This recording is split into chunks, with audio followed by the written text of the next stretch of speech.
2 years on and still waiting for entitlements. MOU for special laboratory. And Kavieng Airport landowners protest. This is National MTV News with Helen Seah. Good evening and thanks for joining us for Tuesday's news. 2 years have gone since the abolishment of the Border Development Authority, but 16 staff who worked for BDA's subsidiary PNG Maritime Transport Limited have not been paid and have been waiting since. These 16 have also been unable to access their super fund because they have not been formally retrenched and have no supporting documents to apply for their savings. One employee passed on in 2019 while waiting for his entitlements. These 16 staff are those that were attached with BDA's subsidiary, PNG Maritime Transport Limited. PNG Maritime Transport Limited owned 7 ships which serviced outer-lying islands of border provinces. When the BDA office was shut down in 2018 by repealing the BDA Act of Parliament, all employees working with BDA were paid their fortnightly salaries from December 2018 until they were paid their final entitlements in October 2019. But for these 16, they were put off from the payroll on December 2018 and were never paid their entitlements to date. Why did that government create BDA, and why did that BDA create PNG Maritime Transport Limited? We did not just mushroom up ourselves. We were created by an act of parliament, and that organization created us. So we are suffering now. You see our 16 other families suffering here. Interestingly, only the 17th employee, who is now not part of this group, was paid. Our general manager was paid together with the BDA proper people. Our general manager got paid out, and it left all of us, me and my brother here, all of us in limbo. According to documents supplied, directions were given in a NEC decision number 359 of 2018 for concerned government departments to ensure the process of abolishing this office, retrenchment of staff, audit into BDA and the assets and liabilities of its subsidiary were completed. However, this did not eventuate or was not completed because the 7 ships are now floating on the waters of Port Moresby and Madang, slowly rusting away. The ships were bought at a total value of approximately 27 million kina, now sitting idle, almost gone. Although it's no longer, it didn't serve its purpose, the initial creation of the shipping business was a good decision to serve those outlying highlands, outlying outback, provinces where major shipping companies never serviced them. These employees are now calling on the concerned government departments to settle their outstanding entitlements. The closure of these offices also affected their prospects of withdrawing their super funds. The super fund requirements are that when you are finishing from an employer, and if you're not going to work for a certain months or if 12 months, then if you want to withdraw, you got to present that official letter from the employer. That qualifies you to claim your contributions or whatever it is. In here, it's like a double punishment. We didn't get our pay. They put the payroll without any form of salaries are not paid, and not entitlements are not paid, and super funds. Our employees, they went and they asking for this, With no formal letters issued to them to advise of the end of their employment with BDA, even after 2 years of the abolishment of BDA, they say they are still employees of this entity and best describe it in the following terms. As soon as they abolished Border Development Authority, PNG Maritime Transport still living in a dead animal. It's still living in a dead animal, so this is a legal crisis. Ruth Rungula, National MTV News. Following the closure of BDA and its subsidiary, PNG Maritime Transport Limited, some displaced PNG MTL staff have found shelter in the abandoned ships. With 4 ships docked in the waters of Madang town, certain displaced employees still live on those ships. In Port Moresby, 2 former employees have been living on Alotau Atoll since 2018 with no income to support them. The 16 staff members of BDA's subsidiary PNG Maritime Transport Limited say they will not give up easily and leave without being paid their entitlements. Stephen Jolly, a former motorman on Alatau Atolls, one of the 3 ships docked in a private shipping yard in Port Moresby, and Andrew Usige, who worked as seaman on the same ship, found shelter on Alatau Atolls following the closure of BDA. From the 3 ships that were left abandoned near Napa Napa in Port Moresby, MV Bougainville Atolls and MV Gloucester are rusting away with the latter about to sink. These 2 ships have been vandalized with most of the items on the ships stolen. MV Alatau, where Stephen and Andrew live in, is intact, and the 2 have been living here with no form of income and no one to support them. Stephen later found a job with a shipping company and moved on. Toksawla Andrew, ikat one opportunity of some and come. So, Pami Laram use stop. Pami Laram use stop. Look out in Melinda Atolls. Now, if I go walk long, Bintang Utama, and one way road long way, me look long. We can look out in Mitula 110 now, online from Mitula place. One of the money mixing. Pami look play too, helping you along. So one rice play you, abus play you. Omo when something play the washing clothes help you stop now you look out and see. Andrew has lived on with the little support he receives from Stephen. He has a wife and 5 children back in Ley and says he's been urged to return home by his family, but it is a decision he cannot easily make. All 2 family Simbagarap na au mi prestav na all family tu stavo semana mi pleno sabe. Wari na ting sorry em kama plon family plan. Or sa talk lusim na ikam. That's what me talk. Me lusim na kam. Me must get some hard work when past time before me must come. Look me plan. No can worry prestav. Au prestav mi stavo semana. Stephen says he will continue to support Andrew until the government listens to them and pay them what is their due. Midplay no lose hope. Midplay got hope that all management team blow Midplay. PS want them dolph. I believe all is still negotiate yet want them all authorities long look long kap money maskat look sabe long Mipla usat all workman blol where Mipla pin look out him all assets blol and Mipla stuff. For now, Andrew survives alone on Alatau Atolls on the seas just outside Port Moresby, depending entirely on Stephen to support him with his needs. Ruth Rungula, National EMTV News.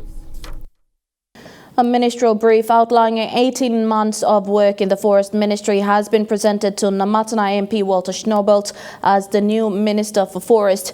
Outgoing Minister Solan Mirisim, when passing on the responsibility of managing the forest sector at the political level, says they were able to achieve 4 goals for the sector. The 4 goals referred to by the outgoing minister include review of the Forest Act, implementation of reforestation and afforestation programs, and the introduction of timber legality standards. These are all captured in the ministerial brief that was given to the new minister with the aim to continue on from where Minister Mirisim has left off. Respect and honor that I present to you as outgoing minister, the ministerial brief highlighting the challenges and the achievements of the last 18 months in this important ministry that I serve for the last 18 months. This ministry is an integral part of the economic sector of this nation, and I am very blessed to have been part of the decision-making process to ensure we take that vision to promote our renewable timber resources. In the last 18 months, and the others can honestly testify, it was hard work from the beginning. The forest sector in Papua New Guinea remains one of the most important income-generating avenue for revenue collection. Thus, PNGFA Managing Director Tuno Sabwin says discussions on the reduction of tax on round log export will still be an important area to discuss given the new tax regimes. The other important tool that we have together with the Minister under his good leadership. We got the revised logging code of practice approved also by the government for implementation. So we are now, this is 2021, so all these things that have been approved by the government, this is the year for implementation, so we hope that we all can work together to start implementing some of these very important tools.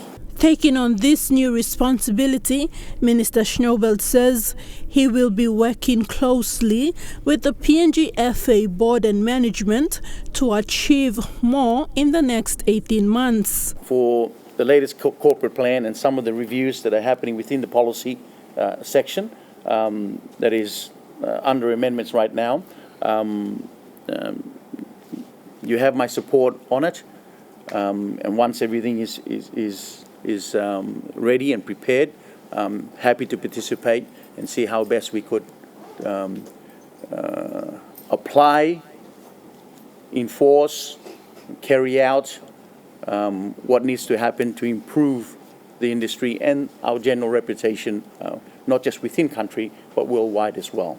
Former Forest Minister and National Alliance Party leader Patrick Purites, who was present at the end of a ceremony, says the forestry sector is an important area in the resource sector and needs to be managed carefully.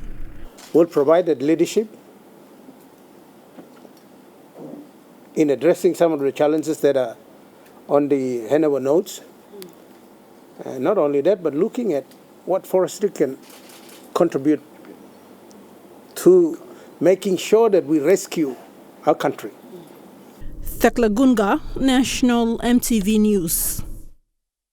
The University of Technology and the National Institute of Standards and Industrial Technology have signed an MOU paving way for the construction of a lab that will be used to test and regulate the use of radioactive material in Papua New Guinea. The dosimetry laboratory is the first government-established facility since the government passed legislation governing the use of radioactive substances. This is the first time Papua New Guinea has moved to enforce legislations governing the use of radioactive material. And this Memorandum of Understanding allows for a working partnership between the University of Technology and the regulator, the National Institute of Standards and Industrial Technology. A lot of money is being sent overseas to get these testings done overseas. But Unitech is well placed. I've also talked to other industry to support us. Under this arrangement, Unitech will provide the staff, the technical backup and the building for the dosimetry lab. This is where radioactive levels will be tested. There is a limit set by IAEA that we can't go past in terms of dose of the radiation to an expert or a scientist or something that's working in a lab. So this facility is to measure those things and give the results back to the organizations that employ those people. Right. I mean, when you deal with radiation and you don't measure things and you don't know what's in them, it's very dangerous for a nation of ours venturing into high-tech products that we don't know of. Radioactive material is used everywhere, including in smoke alarms and in metal detectors, but PNG has never had a lab to test safety levels. The lab will also allow for Unitech to train its science students. Scott White, National EMTV News, Ley. You're watching National EMTV News. Among stories after the break, Kavieng landowners demand an explanation and Ley residents raise concerns on alcohol abuse. Those stories and more after the break.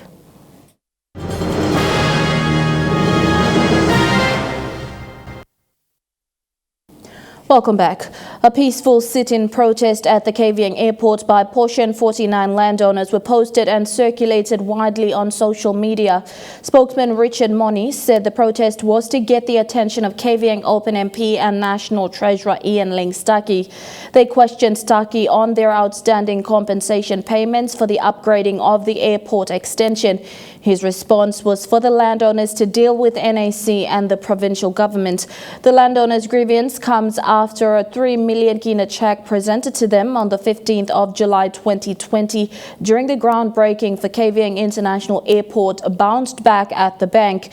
The actual airport extension is 1.4 kilometers. That compensation demand has been outstanding by the national government for 10 years for 10 million kina.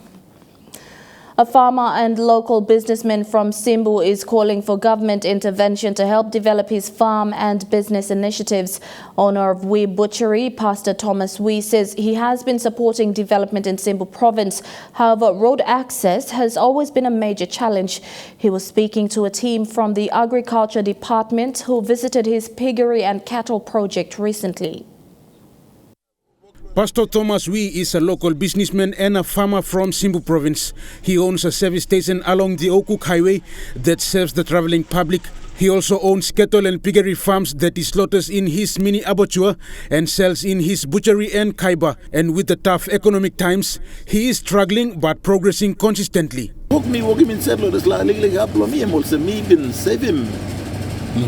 Saving all people to Papua New Guinea, so government need to come step in. I can look because me no work him no hype. Me working place clear. All get a public servants, provincial government, workman, Mary, administrator, or even the governor. All get a line will come now. Been look savolo this last so. Thomas Wee has been in this business for many years, and over the years, better road access to transport his produce to the markets has always been a challenge. An attempt to get support from the Simbu provincial government has been unsuccessful. Now, me been putting one proposal go finish law, office law, governor time, no cool stop. Only na look tas, only no look him na meeting on some thing only no like him project lo me so must be. Me wait as well stop. Me being facing lawyer.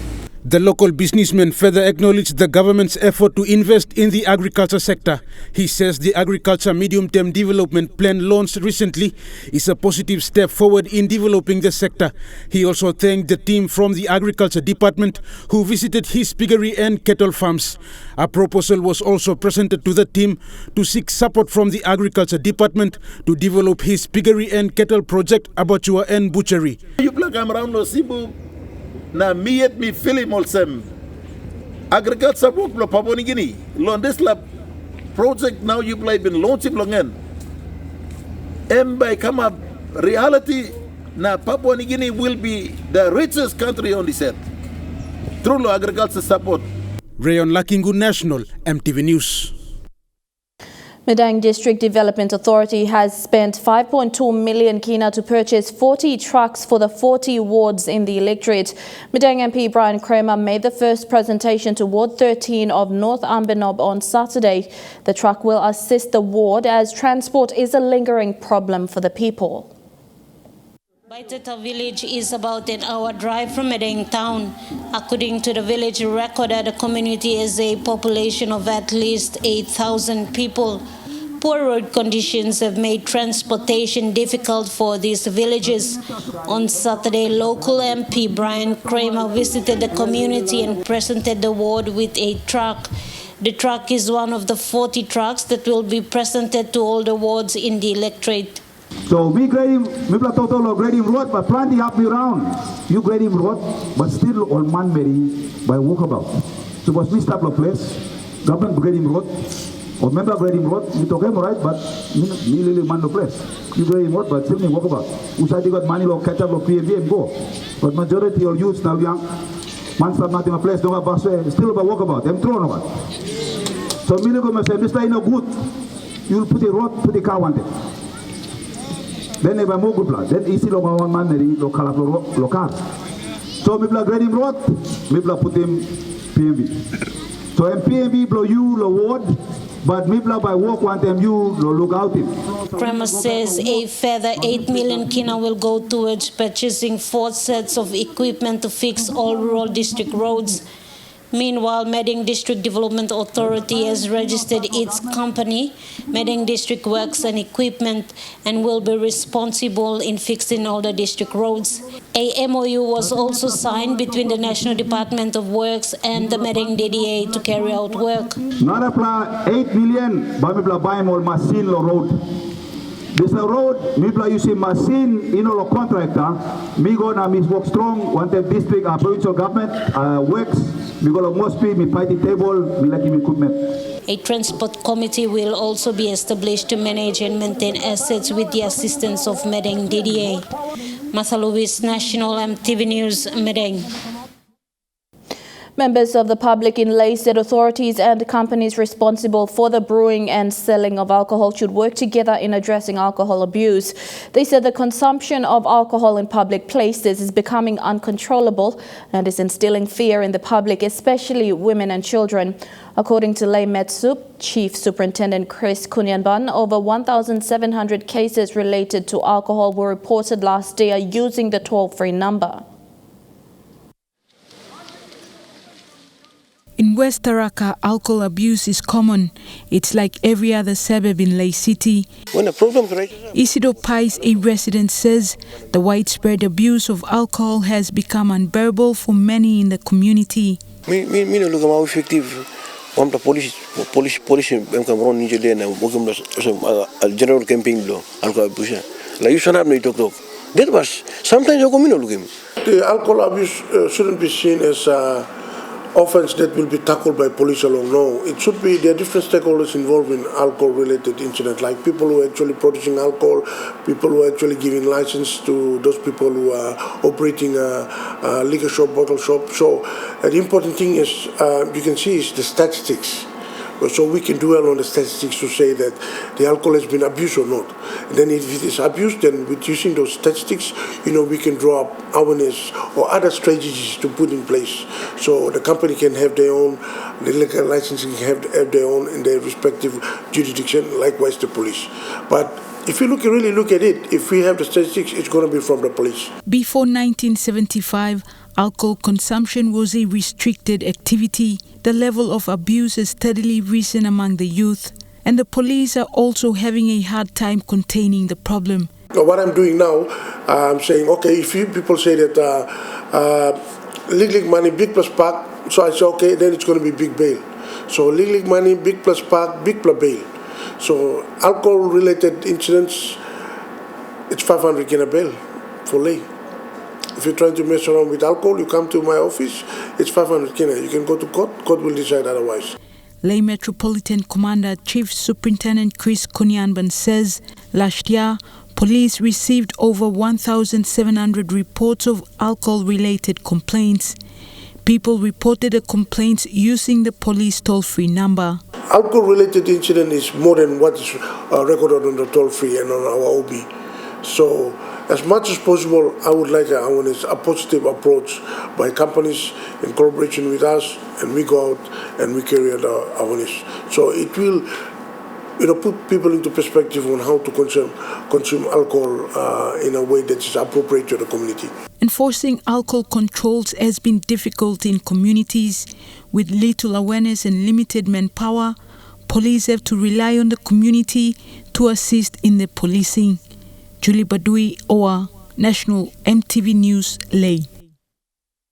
The Small and Medium Enterprise Corporation have partnered with the Renewal Lutheran Church of PNG to facilitate SME programs to women and youth in Western Highlands Province. It is a pilot project where small entrepreneurs can undergo training. This was announced during the opening of the church's resource center outside Mount Hagen recently. The partnership is to offer enrichment and support programs. These will involve women in textile training and youth in life skills training. Trade and Commerce Minister Sam Basil have committed to allocate 50 spaces and will make funding to train women and youth's SME programs in order for them to be able to access SME funding. SME Corporation Youth Director Emmanuel Kange made these announcements during the opening of the resource center. Mila officially opening this resource center so that this land benefit law, development law, all the churches partner, want them Lutheran Renewal, law develop this nation underneath law, leadership law. Gibson Sukando, want them Lutheran Renewal. Reverend Peter McBain says the church is stepping into new grounds by partnering with the government to improve the human integral development. Reverend McBain said life skills and SME trainings are lacking in most PNG communities and needs more attention from both the churches and government. Enrich clergies with life skill training and community-based income generating project with skills attained so that all kinds of skills Meanwhile, the resource center will house much office space that will see pastoral training as well as enrichment programs to the church and the public. It's a building and accommodating complex where about accommodating conference room, guest house, office. Vasenata Yama, National EMTV News, Mount Hagen. And now looking at the NASFund market report, the Kina opened unchanged at $0.2850 in the interbank markets. At Bank South Pacific, your Kina will buy $0.2775 $0.3557 Australian dollars, €0.22 euro and 28.25 Japanese yen. Looking at commodity prices at New York close, gold is trading lower, coffee and cocoa closed lower, copper closed higher. Palm oil and copper closed lower, crude oil is trading lower. And on the stock market, the Dow Jones closed at 89.28 points lower. The ASX 200 is trading at 9.73 points lower, and the All Ordinaries is trading at 5.96 points lower. National EMTV News continues with forest industry issues, and a community in Goroka backs a youth initiative. Details after the break.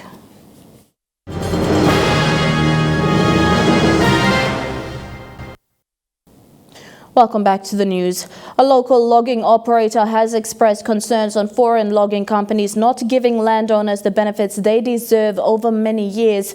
Kikori Forest Management Limited Chairman Mark Sarong expressed disappointment in the way foreign logging companies have been operating in the country. Mr. Sarong is appealing to the new Forest Minister to seriously look into the issues within the industry to enable maximum benefit for landowners. According to the PNG Forest Authority, Papua New Guinea is set to embrace the third largest mass of undisturbed tropical rainforests following Amazon and the Congo Basin with vast biodiversity. Chairman of the Kikori Forest Management Limited, Mark Sarong, has been in the industry for many years and is concerned over logging operations by foreigners in the country. Got to change the concept of $75 cubic meter or $60 cubic meter. And let's use the new concept of calculating the timber on equity partnership. Mr. Sarong and his team have been involved in the Turama logging project in Kikori area, Gulf Province, and will shortly take over a Malaysian-owned logging company, Kinmas Limited, in the Abao district of Central Province. And the process of getting to launch these projects has not been easy. Mr. Sarong and his team members have been operating from a private residence at Korbosea in Port Moresby, with some sleeping under a tent for 2 years now. They say they are willing to make sacrifices and get all required tasks done for logging projects under local operators to be in full force to enable maximum benefits for landowners concerned.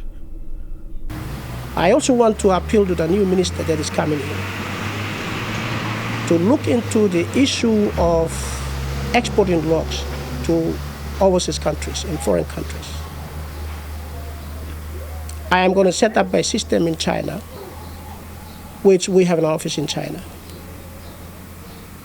We want to control the log price. Our tropical forest timbers are very expensive. Australia and New Zealand has been dominating the prices on the world market. And I've discovered this very carefully and assess it. Namatanai MP Walter Schnobelt is the new forest minister, with outgoing minister and Teleformin MP Solan Mirisim handing over the reins this morning. Not unfamiliar with the industry. In my district, I have 4 operations currently happening right now. So I have some kind of knowledge on the industry, which will help and assist me in guiding me on the best way or the best approach that I can give and I can assist for the industry to get to the next level or enhance the way they're performing right now.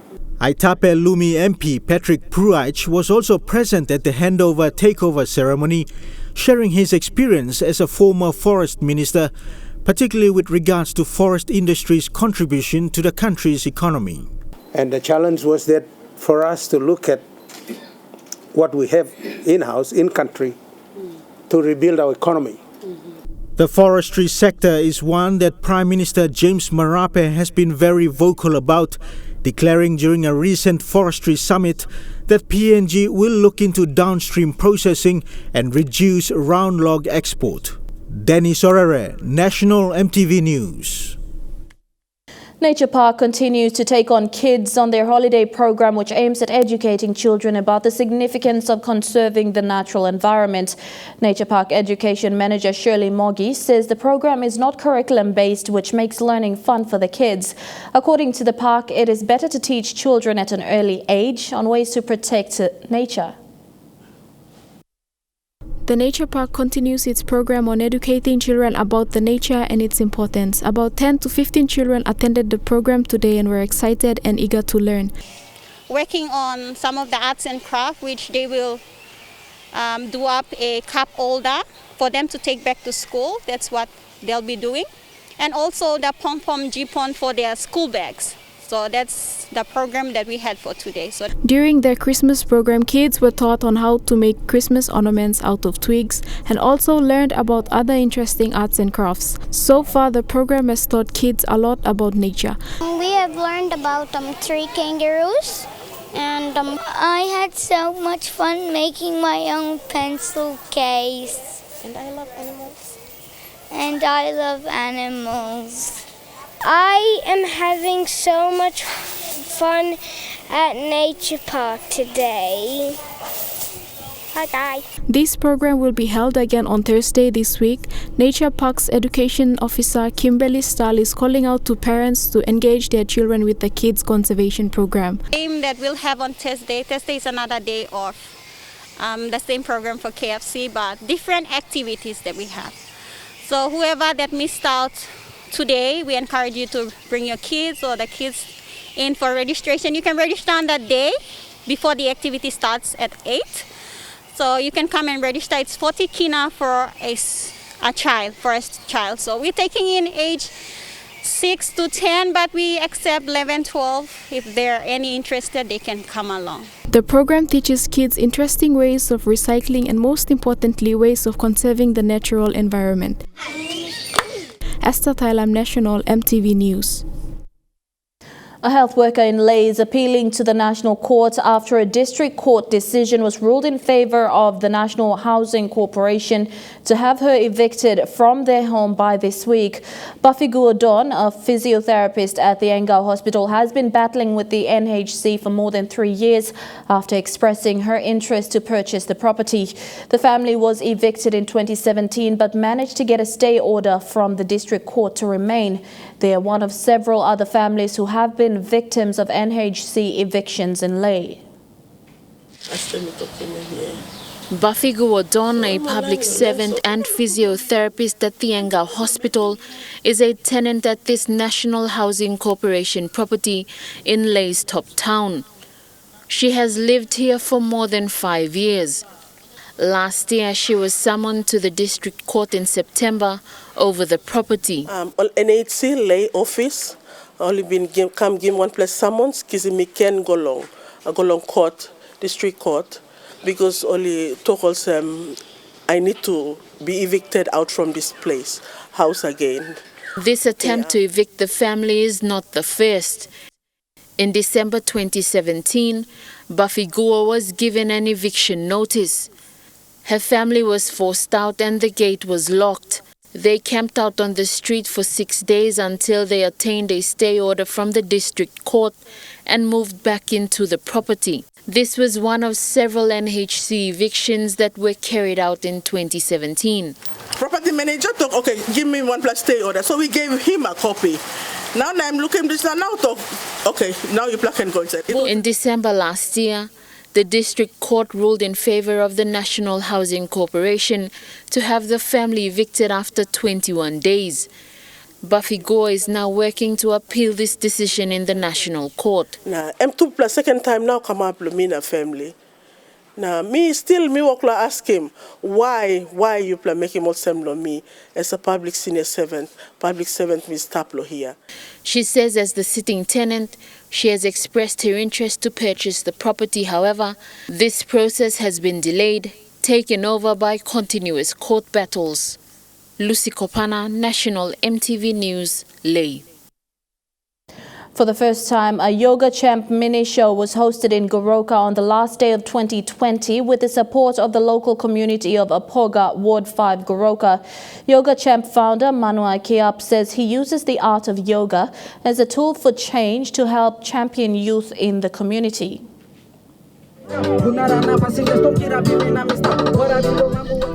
On the last day of 2020, Yoga Champ founder Jackson Manuai Kiap, with the support of the local community of Apoga, hosted a mini show. The purpose of the show was to create a safe environment through entertaining and drawing people out so the young people do not turn to alcohol or other entertainment during the festive season. Can give some positive message go out it's not about drink beer na mamas, but it's also about making some activities in the community where all young people mamas, all mama papa mamas. So as long as naipla looking muslim all man meri mamas, that's where how the community lo boom na isla kind. That's Mr. Kiap has been working in Goroka as a youth advocate for almost 2 years now. Learning most of his skills in London, he is a professional acrobatic and a pioneer of the Walk and Yoga for Life program. Many youth attend yoga classes, and here is what a few of them had to say. NGO groups also come sing out to me, awareness law COVID-19. Na mi pin game tu mo nice game through the play iga to narap entertainment to come to em to sawa to so play round to come so you to dalu betul na mamas. The mini show kicked off with dancing, singing,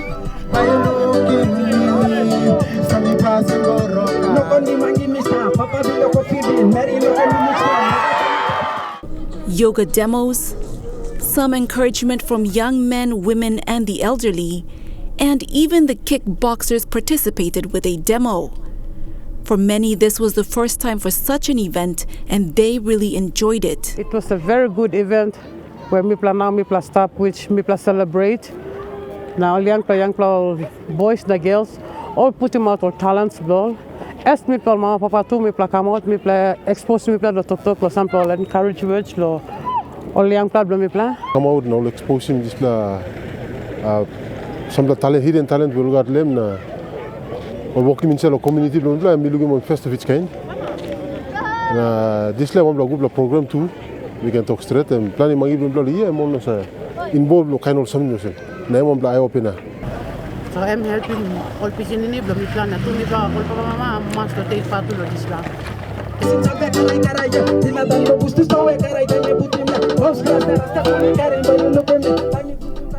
Lillian Sopera Kenea, National EMTV News. And Trukai Sports is next. Fiddler Sukina will join you with the details after the break.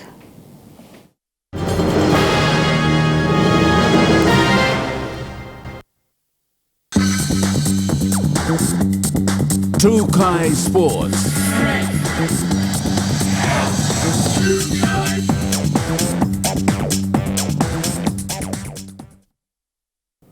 Good night and welcome to Trukai Sports. The SPPNG Hunters will be an entity on their own and have been incorporated as a rugby league club outside of the Papua New Guinea Rugby Football League. Chairman of PNG RFL, Sandy Saka, says this will ensure the team is easily managed in Australia and ensures also its sustainability into the future. Sandy Saka, chairman of the Papua New Guinea Rugby Football League, revealed on Monday that the SPPNG Hunters are now a separate entity from the PNG RFL. Saka says this will ensure the Hunters can be commercially viable and sustainable from here on. We had to restructure the SP Hunters to ensure that, building from the experiences of the previous 7 years, we realized that to make the Hunters more successful and sustainable going into the future, we had to restructure it to become an independent entity, sporting club, for it to commercialize and become self-sustaining into the long run. Naming rights sponsor SP Brewery has been influential in the restructure of the Hunters, and Saka says former managing director of SP Brewery, Stan Joyce, is the chairman of the PNG Hunters in the new restructure. Restructure also had tremendous input from our partners at SP Brewery, without whose support and commitment we would not have actually done the restructure too. So as you are all aware, we announced in late October, former Managing Director of SP Brewery, Mr. Stan Joyce, kindly agreed to take on board the chairmanship of the new SP Hunters entity. With the team to leave the shores of Papua New Guinea for Queensland, Australia, Saka revealed also that the Hunters are incorporated in Papua New Guinea and Australia also. This will ensure that the team is managed in Australia throughout the course of the 2021 season. I speak on behalf of not only the Rugby League family and the PNG RFL, but on behalf of Stan Joyce and his new SP Hunters board who are not here. They will take full charge of the team when the team departs on the 31st. SP Hunters will be a separately incorporated entity both in Australia and in PNG, participating in the Interest Cup. The team is set to leave Papua New Guinea on the 31st of this month and have had a lot of support from sponsors and the government of Papua New Guinea in ensuring the team and management have a smooth transition into their new home in Australia. We are extremely privileged to continue to have the support of great partners. SP Brewery, who has been the inaugural partner of as the naming rights sponsor of the Hunters, has committed to continue for the next 3 years. We are also privileged to have the continued commitment of our platinum sponsors. One of the representatives, Patrick, is here on behalf of Kumul Petroleum Holdings Limited. We are also privileged to continue to have the committed support of our government through the Prime Minister and the Minister for Sport, who have endeavoured to support the relocation of the Hunters. They have supported the restructure and the pathway that the PNG RFL has set forward for the team going forward.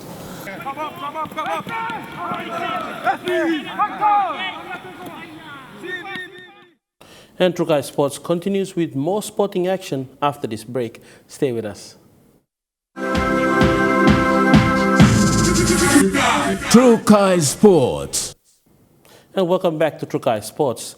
The festive season break is over for the SPPNG Hunters. The squad returned to training as preparations for the 2021 Intra Super Cup season begins.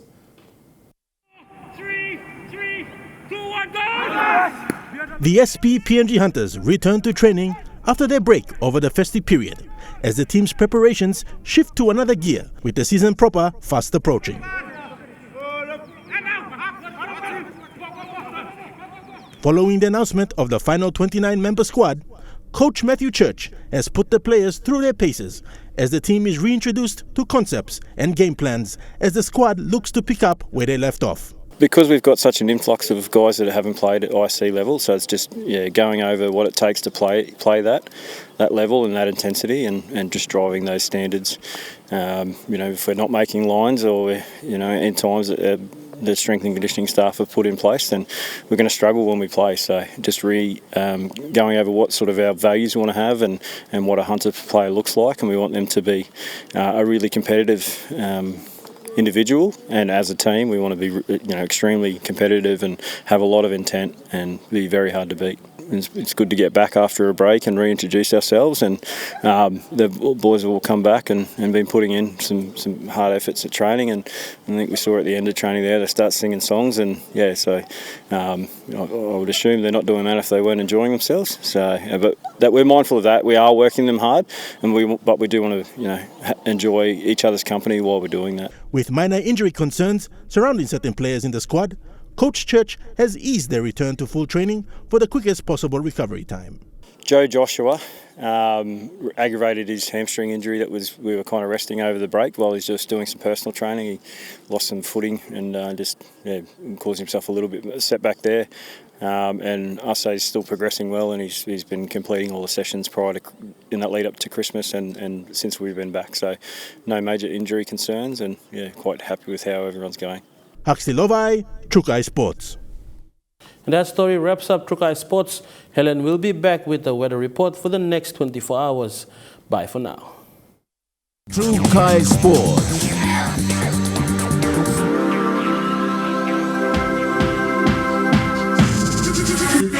Trukai Sports.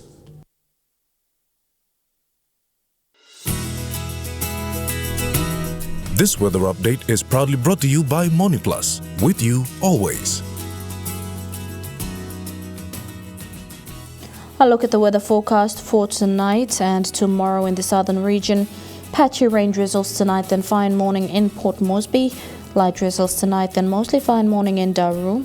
Partly cloudy with rain drizzles in Kirima and Alotau, and patchy rain showers tonight, then fine partly cloudy morning in Popondetta. In the Mamasa region, some rain showers in Leh, light rain drizzles in Medang. Partly cloudy tonight with morning rain drizzles in Wewak and light drizzles tonight, then a partly fine cloudy morning in Bunimore. In the New Guinea Islands region, fine cloudy weather tonight with morning shower or two in Lorengau. Mostly fine though partly cloudy weather in Kavieng. Partly cloudy tonight and morning showers in Kokopo and Rabaul, and some rain showers in Kimbe and Buka. And in the Highlands region, rain showers and drizzles with possible thunder tonight, then morning fog in Mount Hagen. Patchy rain drizzles tonight, then morning fog in Goroka, Kundiawa, Mendi and Wabeg.